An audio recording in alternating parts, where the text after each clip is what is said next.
Now, his name is Dean Rees-Evans. He's a human relations counsellor, consultant, teacher, researcher, trainer, wellbeing mentor, and international public speaker. And his workshop is called Physical Wellbeing for Vegans in the 21st Century. So we can go on the screen.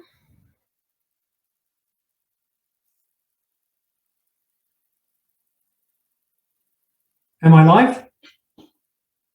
Hear you now? Yep. You're live. I'm live, okay. Thank you very much. Well, good afternoon, Adelaide. I can see some hands waving. There we go. There's a camera panning around. So the first thing I'd like to ask is how many of you, if we could just have a show of hands, how many people actually heard me speak yesterday? That gives me an idea to go today. No hands, no hands, no hands. No, nobody? No, nobody from yesterday. Okay, that's okay.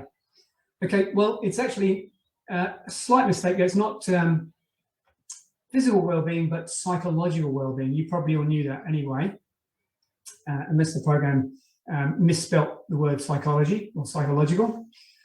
So yesterday, I gave a basic introduction, and my talk yesterday was about understanding what it's like when we first become vegan. When people become vegan, one of the first things that can happen, this doesn't happen to everyone, but it does happen to a lot of people, that we can become quite quickly, and I certainly, it happened for me in my case, we can become an angry vegan. You know, we become self-righteous because we realize that we're doing a good thing and therefore everybody else should be doing the same thing.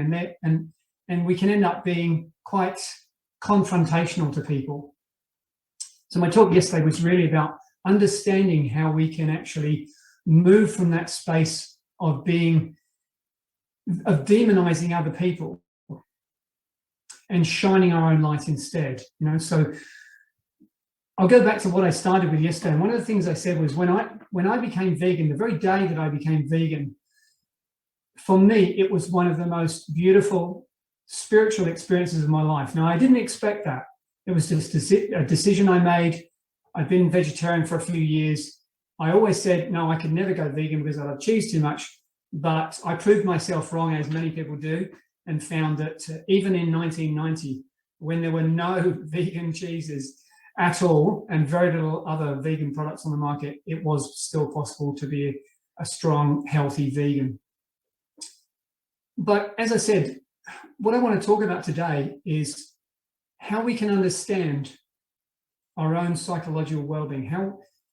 What I was focusing on yesterday was the simple fact that each and every one of us is born with innate health.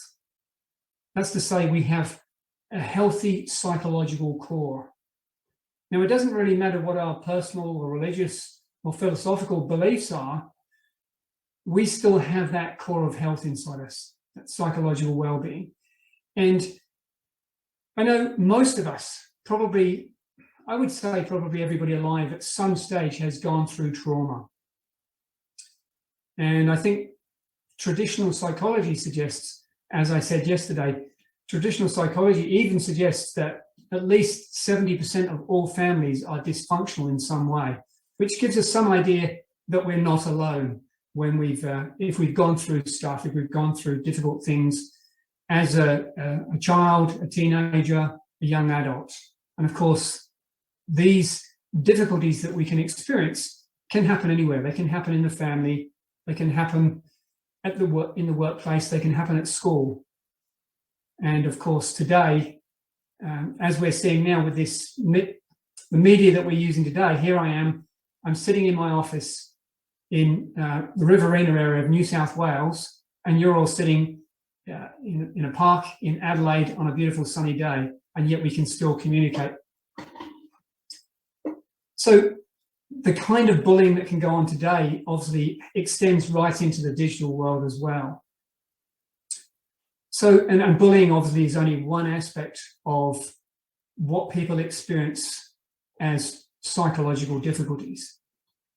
So one of the things that happens for us as vegans is I believe, when we start to learn about all of the atrocities that are happening to animals, it can send us into what I'd call a low state of consciousness or a low mood level. You know, we can start to feel really low and really down about all of the things, all the problems that we're seeing out there in the world, all the difficulties that are brought about by the industries that we're struggling with and often fighting against.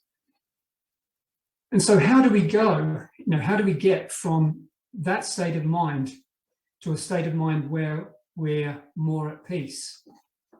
Because it seems like a conundrum, you know, and this is a story I did tell yesterday, but it's worth telling again. I think in 2011, I was giving a talk similar to this at the London Vegan Fair in 2011. And at the end of the talk, I went to questions. And there was a lady right at the back of the talk, and she said, look, I understand what you're saying, and I'm going to talk a bit more about this in a second, that thought creates reality. But what does that have to do with the fact that there are millions? She said, I don't really know if you know this, but there are millions of animals suffering all over the world and dying. And I said, yeah, I've got a fairly good idea. And she said, well, how does thought affect that? You know, how can thought, us as individual human beings, understanding that thought creates our own reality, how can that actually help all those animals that are suffering? And I said, well, we have to look at it from a different perspective. We have to look at it from the perspective of that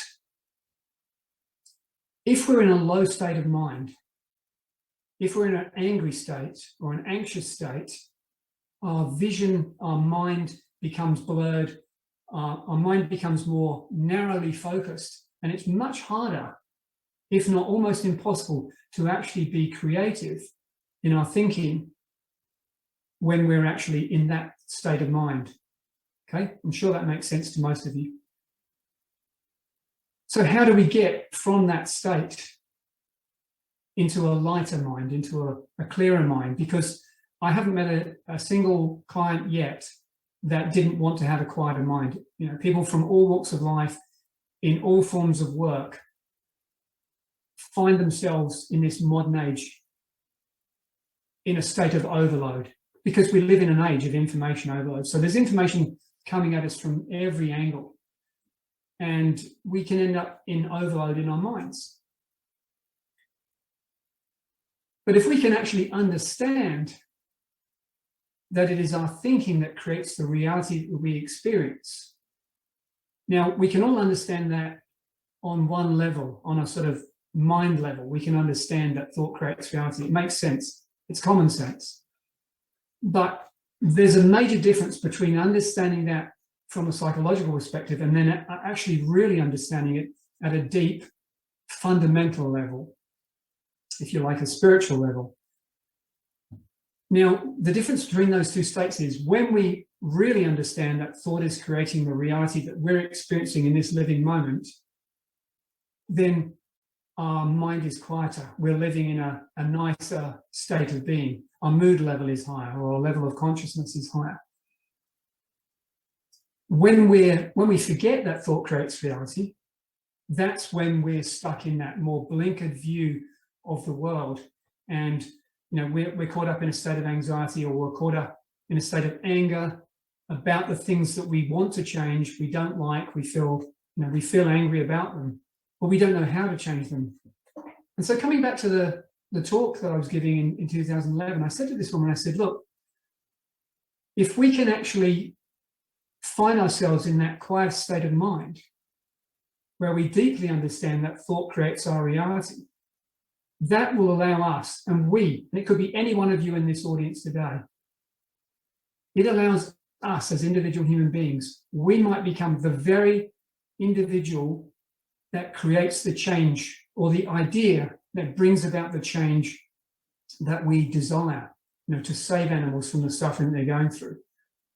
But it's, as I said earlier, it's much, much harder to actually access our own psychological well-being if we're in a low state of consciousness, or a low state of mind, or a low mood level, which is really pretty much saying the same thing. So what I want to do is I want to give you some basic fundamental principles that point in the direction of the psychological well-being that everybody has inside them, okay? So every human on the face of this planet is creating reality in the same way. Okay, now that might seem to you as a hugely bombastic statement, but we're all doing the same thing. We're all creating our reality in the same way.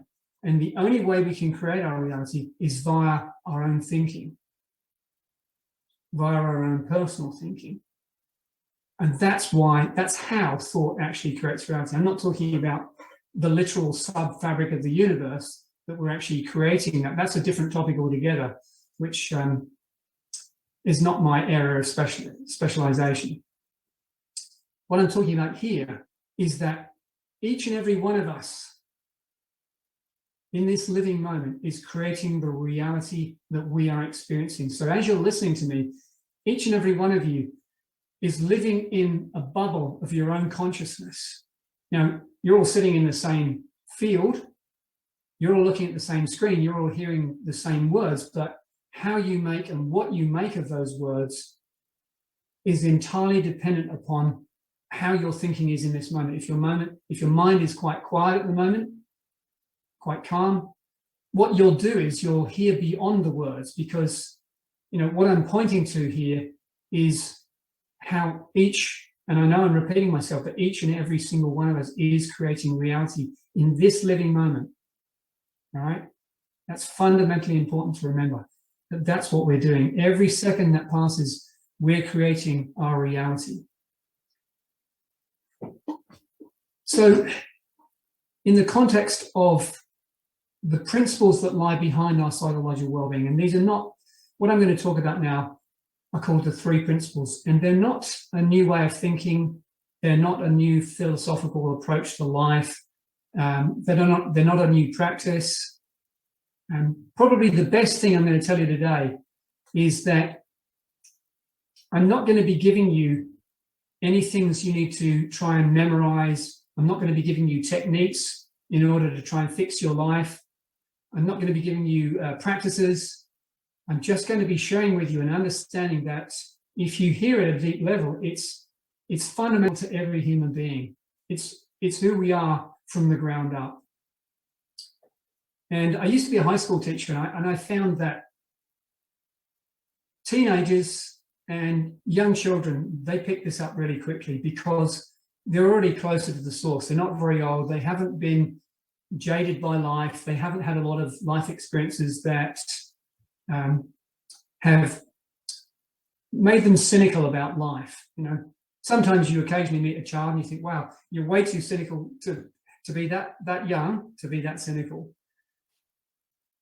So the first principle is the principle of mind. Now, everything I'm going to say, you will have some sense of anyway. Everyone has a sense of what mind is. Okay? The second principle is consciousness. And the third principle is thought, which we've already touched on, but we'll come full circle back round to talking about it again in more depth.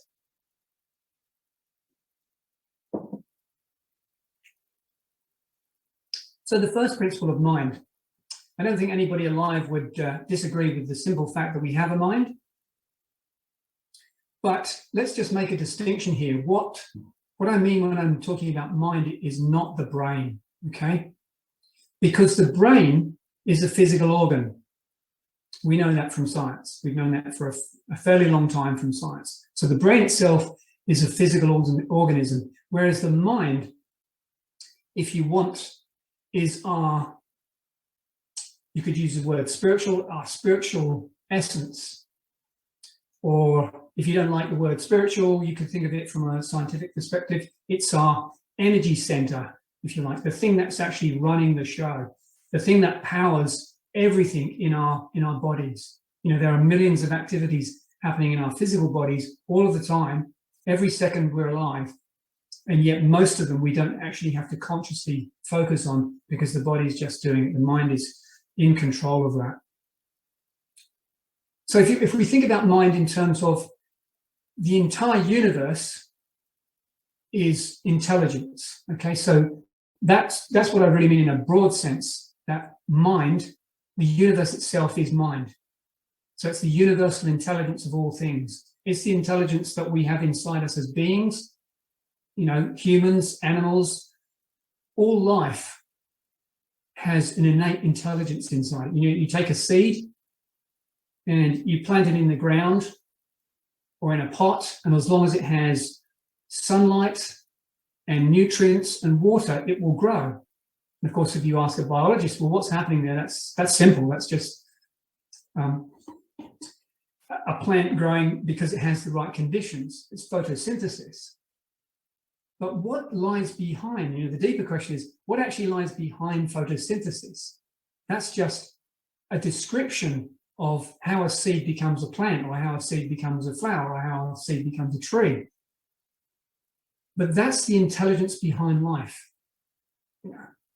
Inside the human being, when we are forming as a being, there's then an intelligence, a blueprint, if you like, that's actually creating the formation of the body. We come from almost nothing into a fully grown being. So mind is, you know, when I'm using the term mind, I'm talking about a very broad context here, not just the brain. Remember, the brain is the physical organism, and mind I'm talking about in terms of the universal intelligence of all things.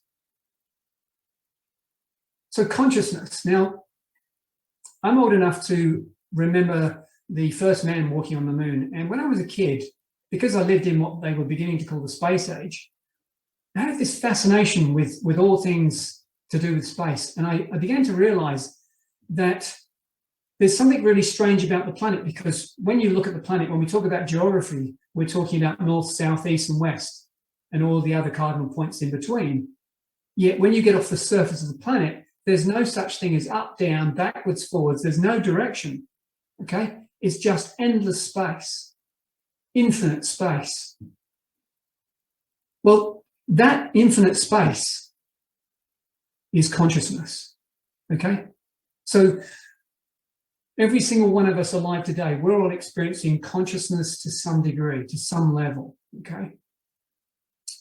And another way of saying consciousness is awareness. You know, so we're aware to some degree. We're experiencing our own personal awareness of life. And a lot of times we're seeing the world through our conditioned thinking. We're not just seeing the world as it is, we're seeing the world through the lenses of our own personal conditioning. And a really good example of this is you can have identical twins, and I've known two pairs of identical twins in my life, and they can wear the same clothes, brought up by the same parents, go to the same school, have the same education, eat the same diet, yet they are intrinsically completely different. There's an empathy between them that, you know, is a oneness that perhaps we don't all share with our brothers and sisters, but fundamentally they can be completely and utterly different characters, even though their conditioning was the same. So each one of us is seeing the world and making sense of the world, and also making sense of all that information that's in the world through the lens of our own conditioning. And so that can sometimes make it harder for us to see the deeper aspects of life, to see that we really do have a healthy core inside us. So, as I said, what I'm talking about here is that the entire universe is conscious, or is consciousness, and we just happen to be plugged into it. And so we're experiencing consciousness on an individual level, and sometimes, and every single one of you will have some, if not many, experiences of this. You will have experienced what we call universal consciousness, and I'll give you some examples. One simple example is, and this can be a number of different things, a moment in life where we're looking at a beautiful scene. We don't try and analyze that scene through our conditioning, because we're just enjoying it. Let's say we're luxuriating in the experience. It could be on a beach, watching a sunset, watching the moon rise, watching a flock of birds flying over, looking at a newborn baby, whatever those experiences are, we have a moment of oneness. Oneness with the consciousness of all things. And what's fascinating about this is that we are never actually separate, right? We cannot actually separate ourselves, even though we're creating our own reality via our thinking. We're always experiencing consciousness to some degree, to some level. And so there's a oneness to life. So one of the things that I was focusing on yesterday about how, as vegans living an ethical life, it's important for us to understand that when we hate other people, when we hate things, the only person that's actually really suffering from that hate is us. And the Buddha is reputed to have said something to the effect of hating somebody else is like drinking poison and thinking the other person is going to die. Right? That's fascinating, isn't it? Because what's really going on is who ends up with the toxic feeling?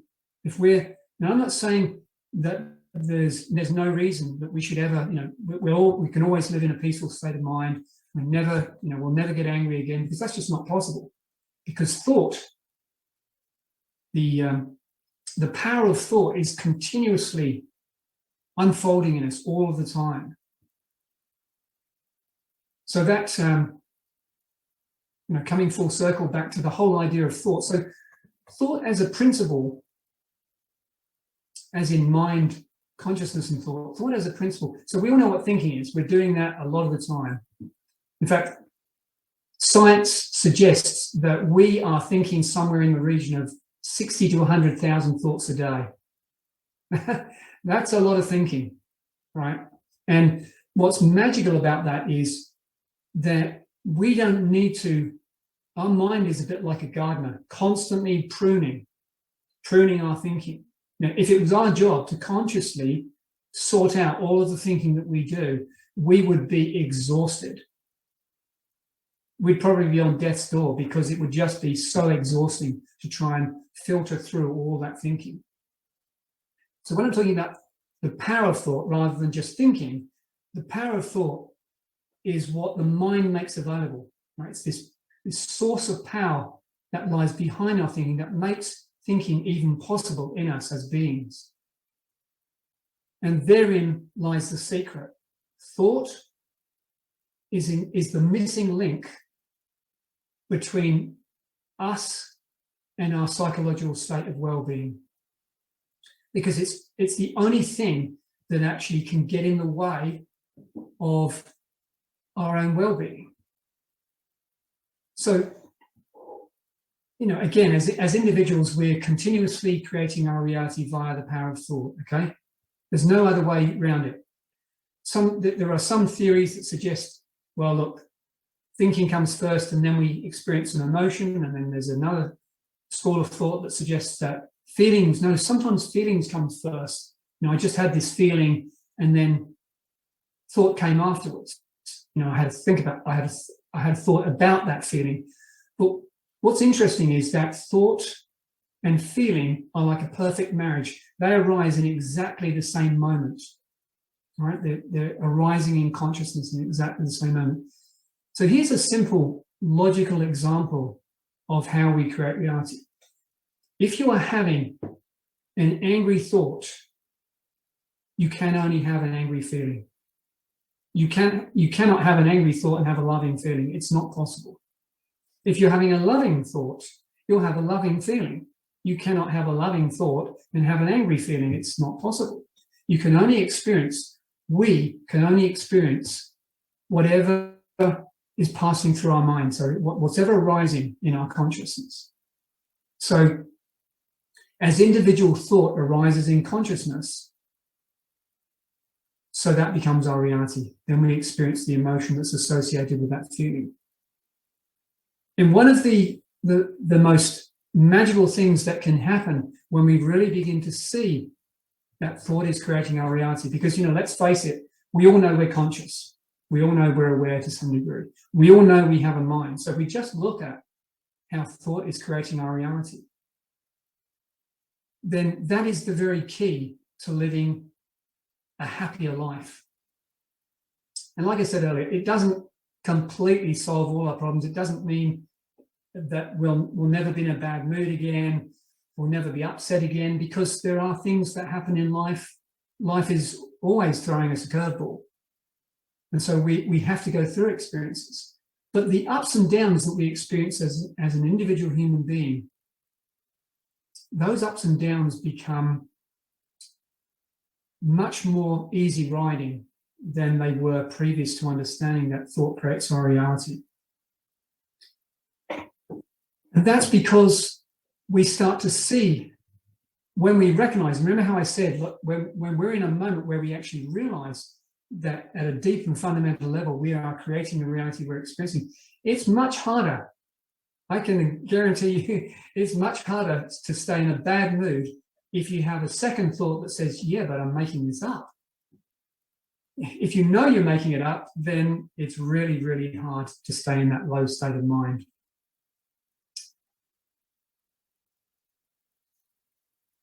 One of the stories I told yesterday, I'll tell it again today because it's such a beautiful story, and it gives a very clear example of how someone can wake up from the state of mind that they're in. So, as I said earlier, most of us will have been through some form of trauma in our lives. You know, there are people coming out of war zones that are suffering with post-traumatic stress disorder. I believe that even during these last 18 months to 2 years, that there are a lot of people also through lockdown are beginning to suffer post-traumatic stress disorder and need help, you know, because it's a hard thing to deal with when you're used to having your liberty and then suddenly it's taken away. It's, for some people, I remember hearing a German doctor quite early on who said that he believed that more elderly people would die of sheer loneliness through not seeing their family by being locked up or being kept away than they would ever do from the pandemic itself, which I thought was pretty sad. But anyway, let me come back to this story. So this is a perfect example of somebody who actually in a moment, and what I want to point out here is that I think that often we make the mistake of believing that we have to be in a healthy state of mind in order to see that thought creates reality, in order to see that we can live a better life than we're living now. So this story really illustrates that. So this was when I was a high school teacher. It was in 2006. And if any of you out there are high school teachers, you'll know this from experience. So it was a day where the exams were going on, and I was sat down to do invigilation. So I'd come from one lesson, I was going into a big hall where the kids had almost finished their exams, but I had to be there for the last hour. And from my perspective, personally, I have to stay upright and I have to keep moving when I'm doing invigilation because I find it so relaxing. It's a really quiet room, nothing's going on except kids are writing, or so it's very peaceful, perfect conditions in which to do an exam. And so yeah, if I don't move, I start falling asleep standing up. So I'm walking around this room and I come to this one girl and she's finished the exam and she's got a piece of paper to doodle on. And she's drawn this really dark image. And she's written on this piece of paper, almost scratched it on with a ballpoint pen. It's just me on my own against the whole world, and this is my life. I thought, whoa, that sounds pretty painful. So I leaned in and I just whispered to her, I said, do you actually believe that's true? And she just looked at me and with a sad look on her face and she just nodded. So I walked away and I took a pen, I took another piece of paper and I wrote about 3 lines on it. And I took it back and I placed it on a desk for her to read. Now, what I wrote on that piece of paper was just, I wanted her to know that inside her, there was something so beautiful and so healthful and so magical that would actually, and that could never be damaged and it could be never taken away from her, that could carry her through life. Now, that was the end of the story for me, but then I saw the same child about 1.5 years later.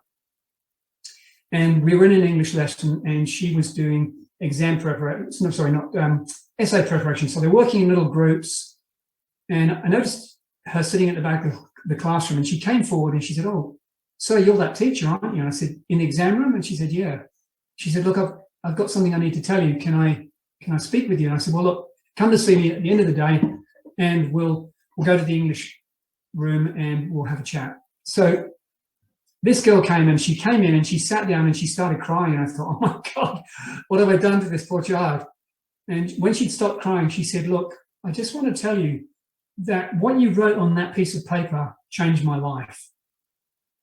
I said, "Well, what happened?" She said, "Well, look, before that moment in time, I had been self-harming. I had dysfunctional relationships with my family. I was locking myself in my bedroom. I wasn't going out and spending time with my friends. I was really low." And she said, "From that day onwards, my life completely changed. I stopped hurting myself. I started going out with my friends again. I started getting on with my family."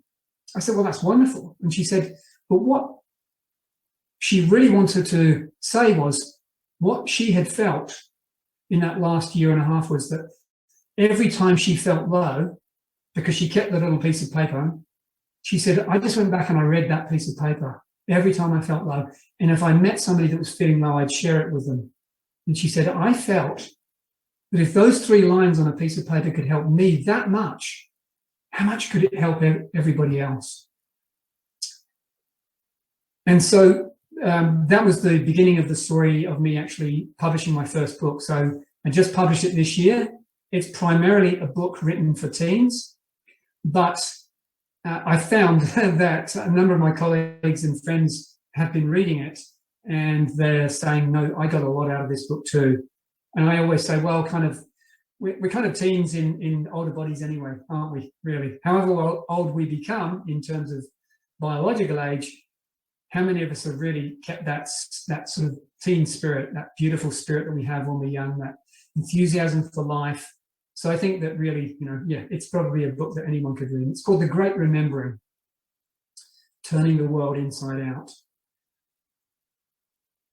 So that's available from any online bookstores at all. A great little resource for parents, teachers, youth workers, or anyone from any walk of life, because it's just full of little stories.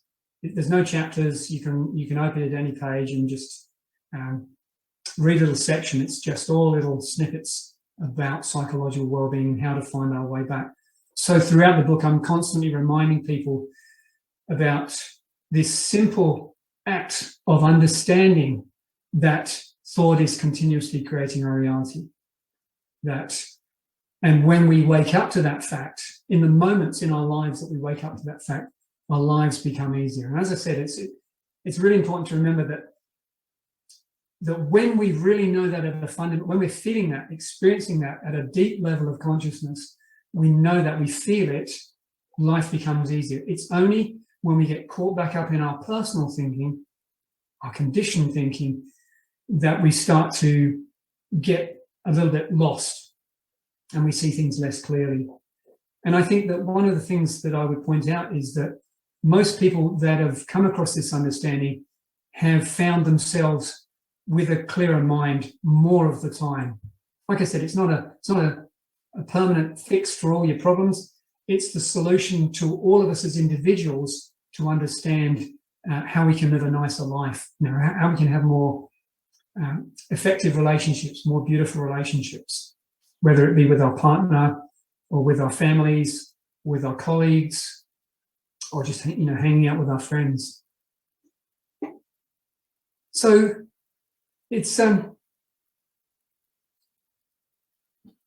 think that one of the things that's really also important to remember is that this state, this natural state that I'm talking about, is lying just below the surface of our thinking. We're literally one thought away from our own psychological well-being. If you can believe that, just one thought. One of my colleagues and friends once said, and I thought this was fascinating, they said, consciousness is only one thought thick. All right, I'll say that again. That consciousness is only one thought thick. And of course, how do we measure consciousness? Well, it's virtually impossible, but I love the idea that that's all that's really going on. We're only as good as our next thought. And, thinking is happening, like I said, all the time. Even when we're asleep, we're still generating thought through the dream world. So we can't actually stop what we're thinking. I mean, if you think about thought and think about your daily thinking, we have funny thoughts, sad thoughts, angry thoughts, weird thoughts, bizarre thoughts. Every kind of thought can pass through your mind. And remember how I said that the mind itself is like a gardener, constantly pruning that thinking, so that we don't have to consciously prune those thoughts, because most of our superfluous thinking, because most of our thinking is superfluous, the mind just casts it off. It's not. So it's whatever we focus on, whatever we actually continue to focus on, becomes the reality we experience. So, if you're not having a good day, this is the simple fact that I shared with people yesterday. If you're not having a good day, or if you're not having a good moment, there's one simple thing you can do that doesn't require, years of practice and applications and memorizations. If you're not feeling in a good mood level, another way of saying it, your consciousness level is low, go do something you really love to do. And of course, I add the premise that you obviously something that's ethical, something that's kind. I don't mean, go do something that's not ethical. So, but go do something you really love.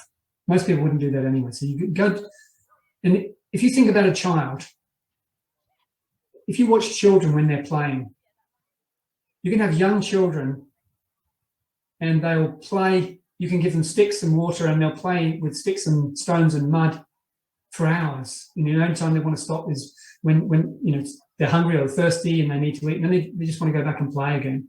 And I think as adults, really, we want to play too, and I think that's what we call our leisure time. But I think that if you can find the very thing that you love doing, and if you watch adults doing something they love doing, a hobby of some kind, if you're focused on something, your mind is then honed to that one thing. And of course, if you're thinking about that one thing, you can't be thinking about worrying about your mortgage or worrying about the pandemic or worrying about any of the other things that are happening around the world that we actually physically, in that moment, can't actually do anything about. So it becomes a source of frustration to us. So understanding that simple fact, that's one really simple thing that we can all do when we find, and if you use that as a habit, a sort of default habit, all right, I'm really not feeling very good today, so I'm going to go do something else. So if you have the leisure to do that, if you don't, then you wait till you do, and then you just get out and go and do whatever it is, like going for a walk in nature, whatever it is, making models, gardening. It doesn't really matter, because what matters is where the mind is focused, where your thinking is going, because your thinking automatically becomes quieter when you're focused on something. Just like children playing, we're just deeply in that state of oneness, and that's to bring mind, thought, and consciousness back into the circle again. That's the oneness of life, and each and every one of us is connected through that oneness. All spiritual traditions talk about it in a different way. I think in Hinduism they talk about it as the Indra's net, which is supposed to be this enormous net, which is the universe. And on every knot in that net is a gem, is a jewel. And we are those jewels. The jewels are the living, sentient beings of the world, and we're all connected. So, we're all connected, even to the people that we don't like, even to the people that we have a problem with. We're still connected with them. And that's why I was saying earlier, the importance of us as vegans. If we want an ethical world, the solution isn't going to be through aggression. It isn't going to be through anger. Because we're the ones that suffer with that. We're the ones, we're the ones drinking the poison of our own thinking. So if we're spending a lot of time, so there'll be people amongst the audience here today, no doubt, that are activists. they're on the front line of some of the toughest work in the vegan world, and they can end up in burnout, in terrible burnout, because of what they're seeing, what they're being confronted with. They can have nightmares and, again, post-traumatic stress disorder. But even people suffering with psychological conditions like post-traumatic stress disorder, when they start to see that they're creating their own reality, it doesn't take away the thinking that comes from the experiences they've had, but it helps them move on from it more swiftly. It helps them move back to a quieter state of mind more swiftly, which is another way of saying, living a more beautiful life. I do remember a story. It was at a conference in London, and I was watching two soldiers, both of which who'd suffered battle trauma. One of them had no legs, but he was walking on prosthetic legs. And he said when they both met and they'd come across this understanding of the three principles and were sharing it with other soldiers returning from war.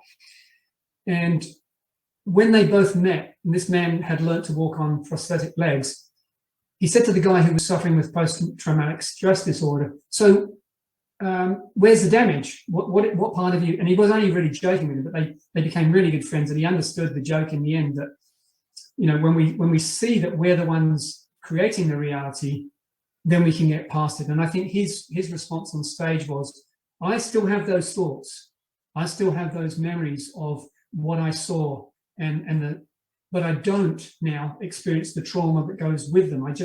I have the thoughts, I recognize them, that they're still part of me, but I don't actually suffer with them. So I think that one of the things that is really worth remembering is that this gives people a lot of hope. This understanding is offering great hope for people that are suffering psychologically. And one of the things I'm really keen to do is to work with vegans, especially frontline activist vegans who are suffering with burnout. I run several programs for different online programs that are end to burnout, basically helping people come back from burnout to thrive again. Because we need thriving vegans in the world. We don't need burnt out vegans. We don't need people suffering, and I don't want people to suffer unnecessarily. So if you feel the need, contact me. You can contact me through my website, which is threeprinciples.com.au. And as I said before, my book is a great little resource, and sometimes a book is enough if some people don't actually want to talk, don't want to be in a session. And I have to say that just as we've been talking informally today, none of the sessions that I run, I work with individuals, I work with companies, I work with organizations, I work with schools, hospitals. When I work with individuals, it's not like a traditional counseling session or a traditional psychological or psychotherapy session. You don't have to come with all your problems and pull them out. We go straight to the core. The major difference between the approach that I'm using and many, many other approaches is that we focus on a person's health and not on their sickness. We show them where their health lies and not try to fix the sickness, because we're not broken. People are not actually broken. They might appear to be broken, but we can show them that inside they have, just like us, they have a healthy core of psychological well-being. Thank you. We've got a lot of time left, so I think we might need to cut you off a little bit at the moment. But thank you so much, Dean. This has been so inspiring. I'm sure everyone has got so much out of this. Thank you so much. We had a couple questions. Great. Yeah. So just wanted to clarify the name of your book. Did you say The Great Remembering? Great Remembering. Great Remembering. Okay, yeah. So everyone write that down. And also someone just wanted to know what the 3 words were that you wrote down for that student. It was 3 lines. Sorry, 3 lines. 3 lines. The story is in the book. If you bear with me, I'll dig it up. All right. I don't have it memorized. We have a couple minutes if you want to wrap anything else up. Yeah, if there are any other questions, what I'll do is I can post that as a message if you like. Oh, that'd be excellent. Thank you. Yeah. So any other questions? Yeah, excellent. Anyone have any questions? Just raise your hand. I don't think so. Is there anything else you'd like to share? Well, are we completely out of time now? We can do like 1 or 2 minutes if there's anything else. Well, why don't I just dig that quote out? If that's what people want to hear, I'll tell them what I said. Okay, we'd love that. It was basically pointing her back to her own psychological well-being. Okay. Let's see if I can find it.